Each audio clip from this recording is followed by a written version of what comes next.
बहुत समय पहले की बात है। हरियाली से घिरा एक सुंदर गांव था, हरिपुर। इस गांव में लोग ज्यादा जीवन जीते थे, लेकिन सबसे प्यारा इंसान था भोला।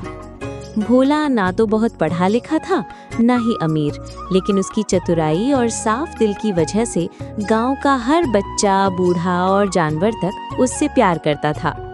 भोला का काम था दूसरों की मदद करना, खेतों में, शादी ब्याह में, गाय भैंस संभालने में।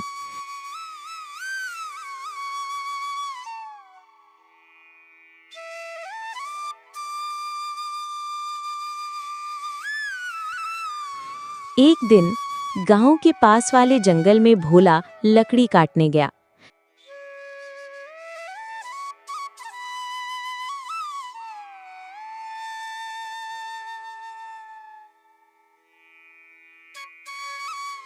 वहां उसे एक सफेद बेहद चमकदार हंस दिखाई दी। हंस डरने की जगह उसके पास आ गई और बोली,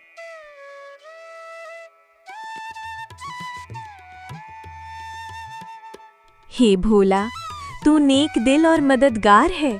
मैं कोई साधारण हंस नहीं, एक जादुई हंस हूँ। मैं तुझे एक वरदान देती हूँ। हर बार जब तू सच्चे दिल से किसी की मदद करेगा, तो मैं सोने का एक अंडा दूंगी। भोला चौंका, लेकिन हंस गायब हो गई और उसके पैर के पास एक सोने का अंडा चमकने लगा। अब जब भी भोला किसी की मदद करता, चाहे वो बुढ़िया का पानी भरना हो या किसी बच्चे को स्कूल ले जाना, जादुई हंस उसे एक सोने का अंडा देती। कुछ ही दिनों में भोला अमीर हो गया, लेकिन घमंडी नहीं। गांव वाले हैरान थे। भोला अब अमीर कैसे हो गया? पर भोला ने ये राज किसी को नहीं बताया। वो चुपचाप अपने पैसे से गांव की सड़कें बनवाता, गरीबों को खाना खिलाता और स्कूल में नई किताबें दिलाता। भोला का पड़ोसी लोभी और धूर्त गप्पू इस बदलाव से परेशान हो गया। अरे, वो भोला तो पहले रोटी के लिए तरसता था, अब तो जैसे राजा हो गया। गप्पू ने उसकी जासूसी शुरू कर दी।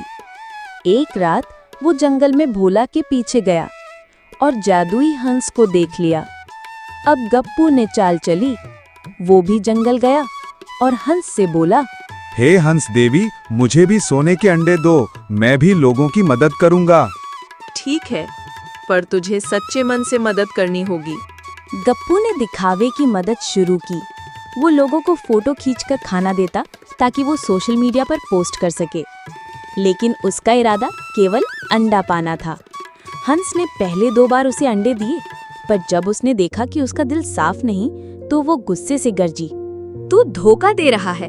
अब से तू जो भी छुएगा वो पत्थर बन जाएगा। गप्पू घबरा गया, वो भागा, लेकिन गांव लौटते ही जैसे ही उसने अपना घर छुआ, वो पत्थर बन गया।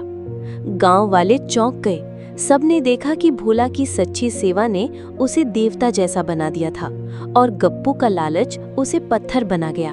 भोला ने हंस से प्रार्थना की कि गप्पू को माफ कर दिया जाए। हंस बोली, तू सच में दयालु है, ठीक है, लेकिन गप्पू को अब मेहनत से सीखनी होगी। गप्पू फिर से इंसान बन गया, पर इस बार उसने भोला की तरह सेवा भाव से जीना शुरू किया। गांव हरिपुर अब न केवल सुंदर बल्कि सबसे समझदार गांव बन गया। वहां हर बच्चा ये जानता था, सच्ची मदद का फल हमेशा मिलता है, कभी सोने के अंडे में तो कभी दूसरों के चेहरे पर मुस्कान में।